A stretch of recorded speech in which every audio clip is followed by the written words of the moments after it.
ዛሬ የምናየው ክፍል መጨረሻው ዘመን ወይንም ደግሞ ኤስካቶሎጂ ይባላል ማለት ነው። እና ኤስካቶ ማለት መጨረሻ የሚለውን ይዛል። ሎጂ ያው እንደምታውቁት ጥናት ነው። እዚህ የመጨረሻው ዘመን ሁለተኛ ጴጥሮስ ምዕራፍ 3 ቁጥር 3 ላይ እንደዚህ ይላል፣ በመጨረሻው ዘመን እንደራሳቸው ምኞት የሚመላለሱ ዘባቾች በመዘበት እንዲመጡ ይህን በፊት እወቁ ይላል። የጴጥሮስ መጽሐፍ ነው። ስለዚህ ጴጥሮስ እኛ በዘመኑ መጨረሻ ያለን ሰዎች ብሎ ይናገራል። ስለዚህ የነሱ ዘመኑ መጨረሻ ላይ እንደነበሩ ከተናገሩ እኛም ደግሞ ያው ከዛ ውጪ አይደለንም፣ ያው የመጨረሻው መጨረሻ ላይ ነን እያለን መናገር ጀምረናል ማለት ነው። ስለ መጨረሻው ዘመን በምንናገርበት ጊዜ ምንድነው ስለ መጨረሻው ላይ ምንድነው የሚመጣው ካልን አንድ ነገር መጨረሻ ከተባለ ምንድነው ልንል ምንችለው? መጨረሻ ከሆነ የመጨረሻው ዘመን የመጨረሻው ምን ቀጥሎ ያለው ምንድነው? ዘመን የመጨረሻ ከሆነ የሚሆነው ለዚህ ለዘመኑ ነው። ዘመን የሚባል ነገር ምንድነው? እሱ የሚቆጠር አይደለ? አመታት፣ ዘመን ዘመናት የሚቆጠር ነገር ነው። በፀሐይ፣ በጨረቃ፣ በምሽት፣ በቀን፣ በሌሊት፣ በበጋ፣ በክረምት የሚለዋወጥ ምን ይባላል? ዘመናት። እግዚአብሔር ለሰው ልጅ ምን ሰጠ? ዘመናትን ሰጠ። በዚህ ምድር ላይ ባለንበት ጊዜ ዘመን አለን። በዚህ ምድር ሲስተም ዘመናቶች አሉ።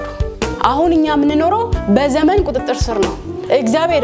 እግዚአብሔር ከዘመን በላይ ነው። እርሱ ከዘመን በላይ ነው። እኛ ግን በዘመን ስር ነን። ይሄን ዘመን የሰጠን ማን ነው? እግዚአብሔር ራሱ ነው። ለኛ እግዚአብሔር ዘመንን ሰጥቶናል። ስለዚህ በዘመን ስር ነን። እነዚህ ዘመናቶች በተለያየ መልኩ ይከፋፈላሉ፣ በተለያየ መልኩ ይቆጠራሉ። ዘመን አለ ማለት ነው። ስለዚህ የመጨረሻ ስንል ዘመኑን ነው ማለት ነው። አሁን ስለ ዘመን ነው የምናወራው።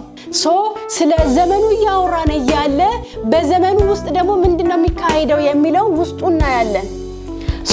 ዘመን የሚለው ነገር የሚያበቃበት ጊዜ አለው ማለት ነው።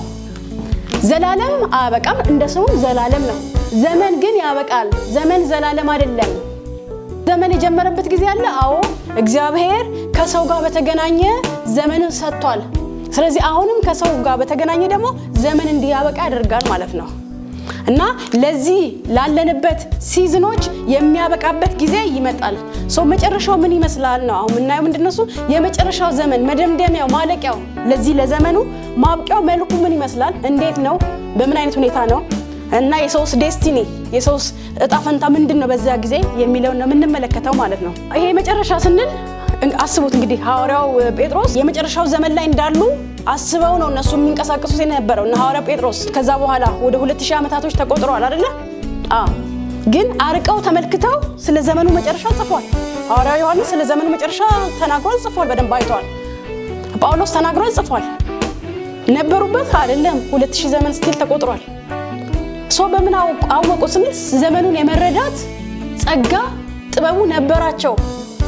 እኛም ዛሬ ላይ ያለን ሰዎች ዘመኑን ልናውቅ ያስፈልገናል ማለት ነው። ጥያቄ አይደለም። ዘመንን ማወቅ የጠቢባኖች ስራ ነው። ዘመን ማወቅ ስለ ዘመን ማወቅ ለሆነ ግሩፕ ሰተን የምንተወው ጉዳይ አይደለም። ማወቅ አለብን። ዘመኑን መረዳት መቻል አለብን። ዘመኑን ባልተረዳን ጊዜ ከጥበብ እየጎደልን የምንመጣው። ዘመን ማወቅ ጠቢብ ሊሆን አይችልም። በዚህ ዓለም ሲስተም ዘመኑን የሚያውቁት ናቸው የሚያሸንፉት። ዘመን ማወቅ ጥበብ ነው። ዘመን የሚያውቁ ሰዎች ኪሳራ ባለበት ጊዜ እነርሱ ግን ኪሳራው አያገኛቸውም። ለምን ከተባለ ዘመኑን ስላወቁት ማለት ነው። ዘመንን የሚያውቅ ሰው ምንን በምን ጊዜ መግዛት እንዳለበት ያውቃል። ምንን በምን ጊዜ መሸጥ እንዳለበት ያውቃል። አንዳንድ ጊዜ ገበያው ላይ ስታዩት እቃዎች የሆነ ነገር የተወደደ ይመስላቸዋል። አረ ዋጋው ጨምሯል። ግን ጠቢባኖች አጨማመሩ ወዴት እንደመሄድ ያውቃሉ። ነገርየው እየተወደደ ነው፣ እነሱ ግን ያግበሰብሱታል፣ ይገዛሉ። ለምን? ከሆነ ጊዜ በኋላ ወዴት እንደሚሄድ ፎርካስት አድርጓል፣ ገምተዋል። ጠቢባኖች ናቸው። ካልኩሌት አድርጎን አውጥተው አውርዶ ምናምን ሂደቱን ያውቁታል። እና ዘመንን ማወቅ ጥበብ ነው፣ አትራፊነት ነው።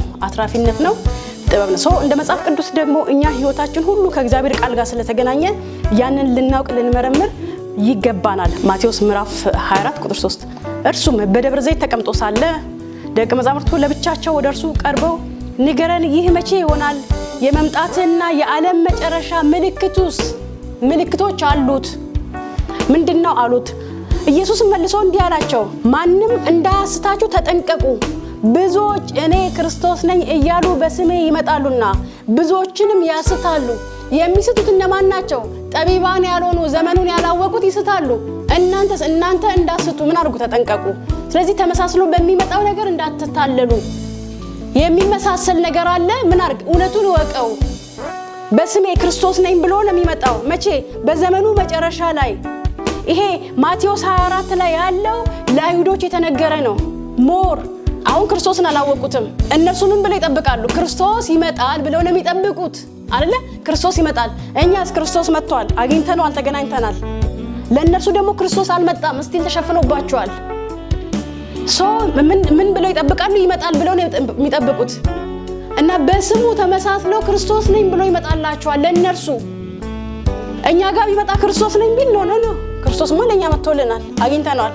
እነርሱ ግን ይመጣል ብለው ስለሚጠብቁት ነይም ብሎ ሐሰተኛው ይመጣና እሱን እንዲከተሉት ያደርጋል።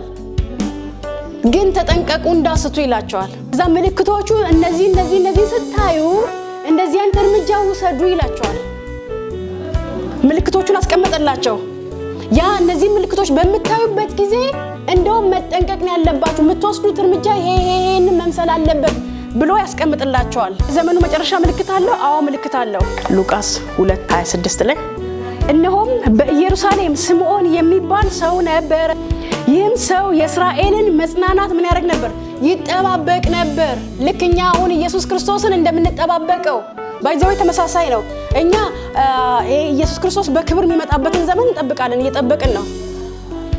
እሱም አክቹአሊ በዚያ መልኩ ነው የሚጠብቀው። ኢየሱስ በመጣበት መልኩ አይደለም፣ ግን እየጠበቀ ነበረ። ኦፍ ኮርስ በዛ ብሉይ ኪዳኖችም ይጠብቁት ነበር።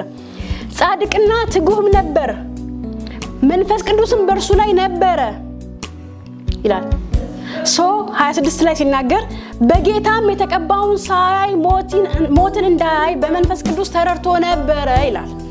በጌታም የተቀባውን ሳያይ ሞትን እንዳያይ በመንፈስ ቅዱስ ተረድቶ ነበረ ሲል ብዙ ጊዜ የምንፈታው ምንድነው? እሱ ጌታ የተናገረን ነገር ሳታያት ሞትም ነው የምንለው አይደለ? ጌታ ያለህን ሳታያት ሞትም፣ ጌታ ያለህን ነገር ታቅፈዋለህ፣ ትዳስሰዋለህ፣ በቃት ሞትም ነው። ሊሞት ይችላል። ነገሮች ኮንዲሽናል ናቸው። ፕሮፌሲው ይወስናል። አንኮንዲሽናል የሆኑ ፕሮፌሲ አለ። ባይዘው አንኮንዲሽናል ከኔ ሁኔታ ሳይሆን መሆን ስላለበት ይሆናል። አንዳንድ ጉዳዮች መሆን ስላለበት ይሆናል። እኔ ላስቆመው አልችልም። አንኮንዲሽናል ፕሮፌሲ ይባላል። ሁኔታ ላይ ያልተመሰረተ ከኔ ጋር ያልተገናኘ ፕሮፌሲ። አሁን የኢየሱስ ክርስቶስ የመጀመሪያው መምጣት ሰው ሊያቆመው ይችል ነበር? አይችልም። በሚመች ሁኔታ እኮ አልነበር የሚመጣው። አይሁዶች እኮ ተሰተው ምናምን ነገር መቅደሱ ላይ ስርዓት ኔቨር ኢቭን እኮ የቤተ መቅደሱን እኮ ሌሎች ይዘውት ነበር። በሚመች መልኩ በሚመች ሲዝን አይደለም ኢየሱስ የመጣው። የአይሁዶች ለኢየሱስ ክርስቶስ የሚመችን አትሞስፌር ፈጥረውለት አይደለም የመጣው ኢየሱስ። ግን መምጣት ስላለበት ኢየሱስ መጣ። ሰዎች ሊያስቀሩት አልቻሉም። የባቢሎንን ካያችሁ ኤርሚያስ እኮ አጥብቆ ጸለየ አይደለ? ከዛ እግዚአብሔር ምን አለ? አጸልዩላን ያለ አጠይቀኝ። ስለዚህ ያለው ወደ ባቢሎን እንዳይሄዱ ማለት በቃ ህዝብ ምድሪቷ በባርነት እንዳትገዛ በሌላ አካል እንዳትገዛ በጣም ጸለየ። ግን እግዚአብሔር ይሄን አጸልይ አለ፣ አጠይቀኝ አለ። ኤርሚያስን ብሎታል እኮ ልክ ሙሴን እንዳለው ኤርሚያስን አጸልይ አለ። ለምን? ይሄ የተቆረጠ ያለቀ ጉዳይ ነው።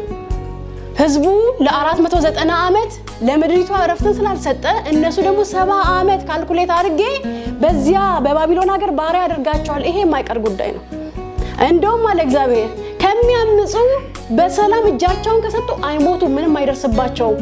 70 ዓመታቸውን ጨርሰው ወደ ምድራቸው መልሳቸዋለሁ ነበር ያላቸው። እነሱ ግን ማመጽን መረጡ አይደለ? በፍጹም ማሸነፍ አይችሉም ነበር። ያለቀ ጉዳይ ነው። እግዚአብሔር አሳልፎ ሰጥቷቸዋል ኦልሬዲ።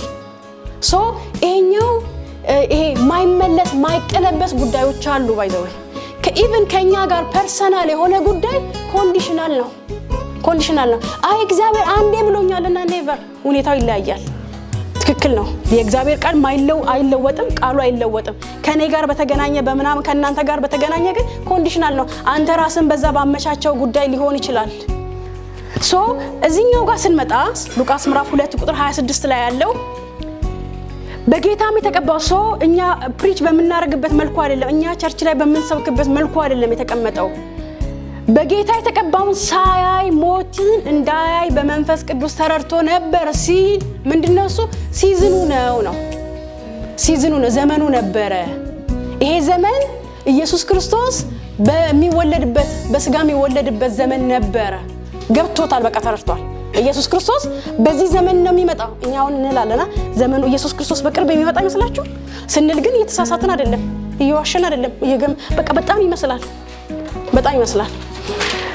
ስምዖንም በጣም ያ ሲዝን እንደደረሰ ተረድቶታል። ግን የተረዳው በመንፈስ ቅዱስ ተረድቶ ነበር። እና እሱ የተረዳበት መረዳት ራሱ ምንድነው? እሱ ሳያይ እንደማይሞት በቃ በሱ ዘመን እንደሆነ ኢየሱስ ክርስቶስ ከድንግል ማርያም የሚወለድበት ዓመት ስምዖን ካለበት 100 ዓመት ሌት ቢሆን ቢዘገይስ 100 ዓመት ቢዘገይስ ስምዖን ምን ይሆን ነበር? ይሞታል። አለቀ አይደለ? በቃ ይሞታል። ይሄንን ነው መረዳት ያለበት። ስምዖን ካለበት ከዛ ከነበረበት ከተረዳው ካለበት ጊዜ በኋላ እንደው ኢየሱስ 100 ዓመት ቢቆይ ስምዖን ይሞታል። ስምዖን ኢየሱስን ለማቀፍ ሲባል 300 ዓመት መኖር የለበትም። አያደርገውም እግዚአብሔር። የእግዚአብሔር አጀንዳ ሕፃኑን ኢየሱስን በስምዖን እጅ ማሳቀፍ አይደለም። እሱ የእግዚአብሔር አጀንዳ አይደለም። የእግዚአብሔር አጀንዳ የሚመስለን ለዛ ነው በዚህ መልኩ ፕሪች የምናደርገውና ፕሮፌሳይ የምናደርገው። የእግዚአብሔር አጀንዳ ስምዖን ኢየሱስን አቅፎት ምናምን ነገር ሳቅፎም ቢሞት ምንም አይደለም። ደስ ይላል፣ ኦፍ ኮርስ ደስ ይላል። ኢየሱስ ክርስቶስ በነበረበት ሲዝን የኖሩ ሰዎች ሳስበው ደስ ይለኛል። በእርግጠኛ ይበልጣል፣ ይበልጣል። ታውቃላችሁ አይደለ? ለምን በልባችን ኢየሱስን ይዘናል። እነሱ እንደ ስጋ ጓደኛ ነው ከኢየሱስ ክርስቶስ ጋር ቀርበው፣ ግን ያስቀናል። በመንፈስ ቅዱስ ሲዝኑን ተረድቷል። ኤግዛክትሊ ትክክለኛ ግምት ነበረ፣ ትክክለኛ ነበር ፎርካስት ያደረገው።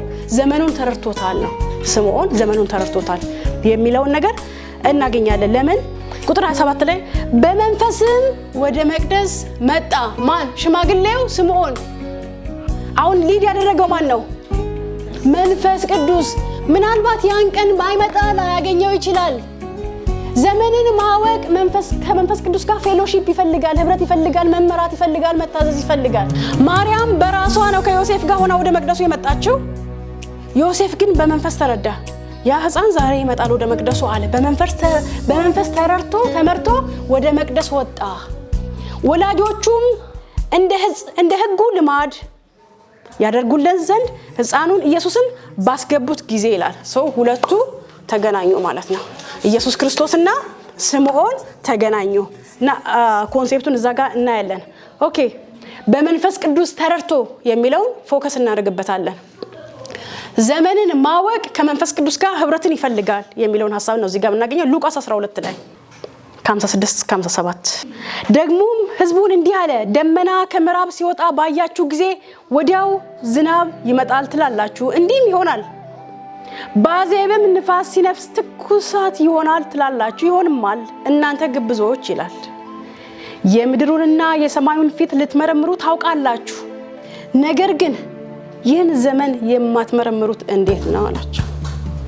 አዋቂዎች ናቸው ባይዘወል አይደለ? ዝናብን በዚህ ዝናብ ይመጣል፣ በዚህ ነፋስ ይመጣል ምናምን ነገር በደንብ ነው ፎርካስት የሚያደርጉት፣ በደንብ ነው የሚያውቁት። በዚህ በምድራዊ ነገር ማለት ነው ያውቃሉ። ዝናብ ቢመጣ መሬቱን ያረሰርሳል፣ ሰብል ይሆንላቸዋል፣ ይጠግባሉ። ለምድር ነው ግን እሱ ሁሉ ጠቀሜታው። ንፋሱን ቢመጣ ወይን ይጎዳል ወይን ይጠቅማል። ከምድራዊ ጋር ነው የሚገናኘው። እነዚህን ሰዎች ምን አላቸው? ያውቃሉ ግን ግብዞች ይላቸዋል መጽሐፍ ቅዱስ። ግብዞች ናችሁ ይላቸዋል። ነገር ግን ብሎ ይህን ዘመን የማትመረምሩት እንዴት ነው? ለምን? የኛ ህይወት ዘመኑን ከመመርመር ጋር ይገናኛል፣ ዘመኑን ከማወቅ ጋር ይገናኛል። ለምን? ጠቢብ ዘመኑን በማወቅ ነው ራሱን የሚያድነው፣ ራሱን የሚያተርፈው። ዘላለማዊ የሆነ ድነት ያለው ዘመኑን ከማወቅ ጋር ይገናኛል። እነሱ በዚህ ምድር ላይ ለመዳን ዘመኑን እያወቁ ነው፣ ያውቃሉ። በዛ በኩል በጣም ጎበዞች ናቸው። የላይኛውን ግን አያውቁም። ይቻላል፣ አዎ ይቻላል። ለምን? እናንተ ግብዞች። ነገር ግን ይህን ዘመን የማትመረምሩት እንዴት ነው ያላቸው ኢየሱስ። የማይቻለውን ትችላላችሁ እያላቸው አለ።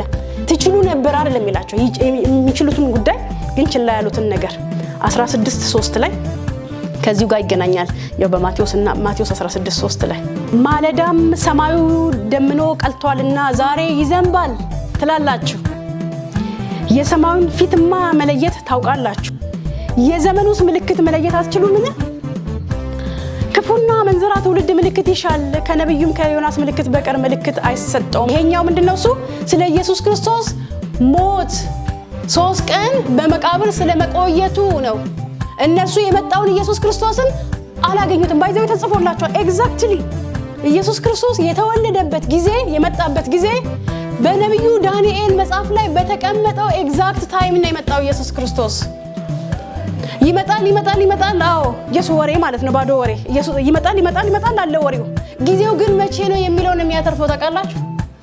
መቼ ላይ ነው ኢየሱስ የሚመጣው የሚለውን ቢያውቁ ኖሮ ከኢየሱስ ጋር መተላለፍ አይሆንባቸውም ነበር። መተላለፍ ብቻ አይደለም፣ ኢየሱስን አሳልፈው የሰጡት ባለማወቃቸው ራሳቸው ነው አሳልፈው የሰጡት። ያ ማወቅ ይችሉ ነበር። ከነብዩ ዮናስ ያለፈ የሚበልጥ ምልክት ለዚህ ህዝብ አይሰጠውም። ኤፌሶን ምዕራፍ 5 ቁጥር 18 ላይ ስለ ዘመንን ማወቅ ስንናገር ኢቭን የራሳችን የግላችን የህይወታችንን ዘመን ማወቅ ያስፈልጋል። የትኛው ዘመን ላይ ምን ማድረግ አለብን? የራሱን ዘመን የማያውቅ ሰው ጎረቤቱን ኮርጆ የሆነ ነገር ማድረግ ይፈልጋል። አንዴ ግራ ያለ፣ አንዴ ቀኝ ያለ፣ አንዴ ፊት ያለ ምናምን ነገር። ከዛ እነሱ ያደረጉትን ማድረግ ይፈልጋል። ሜቢ እነሱ ያደረጉት በዘመናቸው ሊሆን ይችላል፣ ያ ግን የኛ ዘመን ላይ ሆን ይችላል። ስለዚህ ኪሳራ ነው። እግዚአብሔር ከላከን ከአጀንዳው ጋር ሳንገናኝ መተላለፍ ነው የሚሆንብን። የራሳችንን ዘመን ማወቅ ይጠበቅብናል። በምን ጊዜ ምን ማድረግ አለብኝ?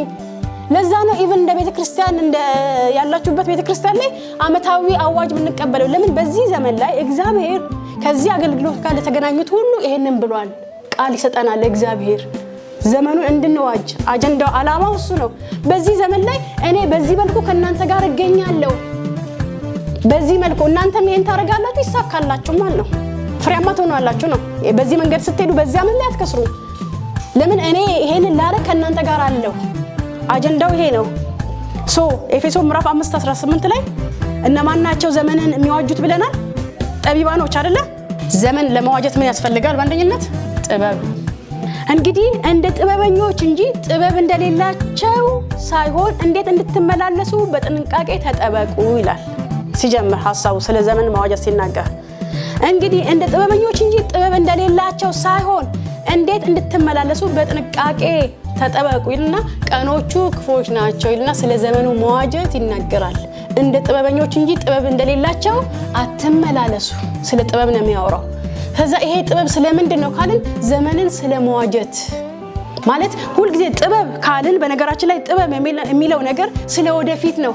ጥበብ ከወደፊት ጋር ነው የሚገናኘው። ዕውቀት ካልን እስካሁን ባለበት ከኋላ እስካሁን ባለበት ዕውቀት ከኋላ እስካሁን ባለበት ፓስት እና ፕሬዘንት እና የሚይዘው ዕውቀት። ዊዝደም ጥበብ ደግሞ ወደፊትን። ጠቢባኖች ወደፊትን ያውቃሉ፣ ይረዳሉ። እና ወደፊትን ማወቅ ማለት ነገን ማትረፍ ማለት ነው። ነገን ማትረፍ የሚያደናቅፍ አያደናቅፍም፣ የሚጥልህ አይጥልህም። ለምን? አስቀድመ አይተዋል። ስለዚህ ትጠነቀቃለህ። የሚጥለው ይቀመጣል መንገድ ላይ ዞር አይልም። ባይዘው ስለዚህ አልፈው ትሄዳለህ ማለት ነው። ወይም ከፍ ብለህ ትሄዳለህ፣ ወይም በግራ ወይም በቀኝ አልፈው ትሄዳለህ። አስቀድመው ስላየኸው ስለ ጥበብ ዘመን መዋጀት የሚለው ይሄ ነው። መቼም የሚያሰናክል የሚያበላሽ የሚያጠፋ ምናምን ጠፍቶም ቆሞም አያውቅም። ኮከቡ የታየበትን ዘመን መመርመር ማለት ነው። ዘመኑን ማወቅ ነው። ኮከቡ የታየበትን ዘመን ከእነርሱ በጥንቃቄ ተረዳ። ዘዋይዝ ሜን ነው የሚባሉት፣ ጠቢባኖች ነው የሚባሉት። እነዚህ ሰዎች ጠቢባኖች ናቸው። እኛ ሰብአ ሰገል ምን ጠቢባኖች። እነዚህ ጠቢባኖች በኮከቡ ተመርቶ ነው ሰግደውለት ስጦታ ሰጥተውት ነው የሄዱት። እንዴት ካልን ወሬ ሰምተው አይደለም፣ ዘመኑን መርምረው። ኖህን ካያችሁ ኖህ ሊወለድ ሲል ስሙን አወጡለት አይደለ? ምን ነበር ብለናል? ስሙ እግዚአብሔር በረገማት ምድር ላይ ከእጃችን ልፋት ከትግል ሊያድነን ሊያሳርፈን የሚል ትርጉም ነው ያለው። የኖህ ስም ሊያሳርፈን በዚህ በተረገመች ምድር ላይ ለኛ እረፍትን ሊሰጠን ነው ይሄ ልጅ የተወለደው ብለው ስሙን ማን አሉት? ኖህ አሉት። እውነት አይደለ? እውነት እኮ ነው። እንደዛ ነው ያደረገው ኖህ። ኖህ ያቺን መርከብ ሰርቶ አምኖ በእምነት ለ120 ዓመታት በቃ አመነ። ዘመኑን ተረዳ። ዘመኑ ከፊቱ ያለው ዘመን ምንድነው? እሱ የጥፋት ዘመን ነው። ምድር ሁሉ ይጠፋል፣ ግን በዚያች መርከብ ውስጥ የሚገባ አይጠፋም። አለቀ። እግዚአብሔር ነገረው፣ አመነ፣ ዘመኑን አወቀ፣ ተረዳ። ለሌሎቹ ለውጪ ለሚታዩ ይበሉ ነበር፣ ይጠጡ ነበር፣ ይጨፍሩ ነበር ይላል። እንደ ኖህ ዘመን ይላናል እኮ። ልክ ተመሳሳይ በዚህ ዘመን ይበላሉ፣ ይጠጣሉ፣ ይጨፍራሉ አይደለ? ያ በማን ውስጥ ለገቡት በመርከቡ በኢየሱስ ክርስቶስ ውስጥ ለገቡት ደግሞ ምንድነው ፕሮቴክሽን ነው ጥበቃ ነው የማይጠፉት the only way escape ማድረግ ከዚህ ከጥፋት ጊዜ ሰው የሚድንበት የሚያመልጥበት ጊዜ በኢየሱስ ክርስቶስ በመግባት ብቻ ነው አለቀ በአንድ ጀንበር ነው የሚለወጠው ጀንበራ just ቅጽበት በዛ ሂደት ውስጥ ይለወጣል መርከብ ውስጥ የሚያስገባውን ሁሉ አስገባ ከዛ ከኋላው ማን ዘጋ ይላል እግዚአብሔር በሩን ዘጋ ይላል በመጨረሻው ዘመንም የሚሆነው እንደዛ ነው የሰው ኃይል ያን በር መክፈት አይችልም እግዚአብሔርና እግዚአብሔር ነው በሩን የሚዘጋው እግዚአብሔር ነው ማለት ዘመኑን የሚዘጋው እግዚአብሔር ነው ዘመንን እግዚአብሔር ከዘጋ በኋላ ማንንም ማንቀሳቀስ አይችልም